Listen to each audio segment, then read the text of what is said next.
నిన్న ఫ్రైడే కదా, May 9th night 10:30 నుంచి పాపకి ఒళ్ళు వేడిగా ఉండే. ఇంకా టెంపరేచర్ చెక్ చేస్తే 99 అట్లా చూపించింది, 99.1 అని చూపించింది. ఇంకా చెక్ చేస్తూనే ఉన్నా, 99.9 రాగానే ఇంకా నాకు కన్ఫర్మ్ అయిపోయింది పాపకు ఫీవర్ వస్తుందని. ఇంకా 100 కాగానే మళ్ళీ ఎక్కడ ఫిట్స్ వస్తుందని చెప్పేసి మొత్తం ఒళ్ళంతా తుడిచి తడి బట్ట పెట్టిన.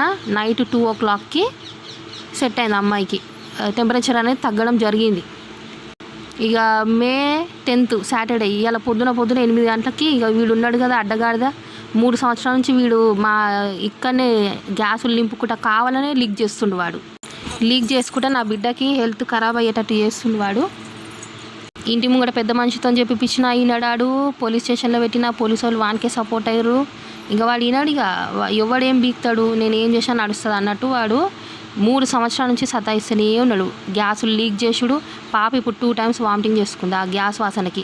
ఏమంటుండు, తలుపులు పెట్టుకుంటావు కదా ఎందుకు తీస్తున్నావు అంటుండు. తలుపులు పెట్టుకున్న కిటికీ అంత పెద్దగా ఉంది, వాసన నిండిపోదా ఇంట్లో. నేను అదే అన్న, వచ్చి చూడు పాప వామిటింగ్ చేసుకుంది, నువ్వు అట్లా నింపుతున్నావు అంటే కూడా వాడు ఇంటనే లేడు.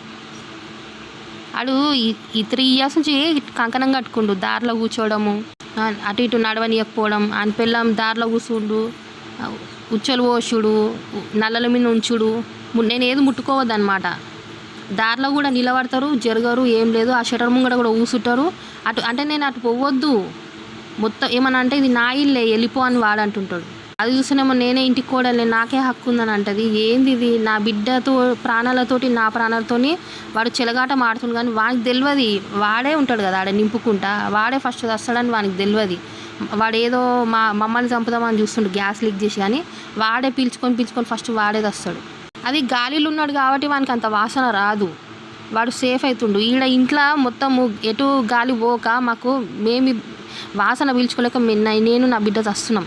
నేను ఇంటి అనుకుంటున్నా, వాడు వాని పిల్లలు సేఫ్ ఇంటి ముంగట ఉంటారు కాబట్టి ఆడ వాసన పోదు. ఈడ ఇంటి అనుకుంటున్నాం కాబట్టి నేను నా బిడ్డకే బాధ అవుతుంది ఈడ. ఇంకా దానికి ముసలోడు సపోర్ట్ అయ్యి, వీళ్ళ రిలేషన్స్ అంతా సపోర్ట్ అయిపోయారు వీనికి.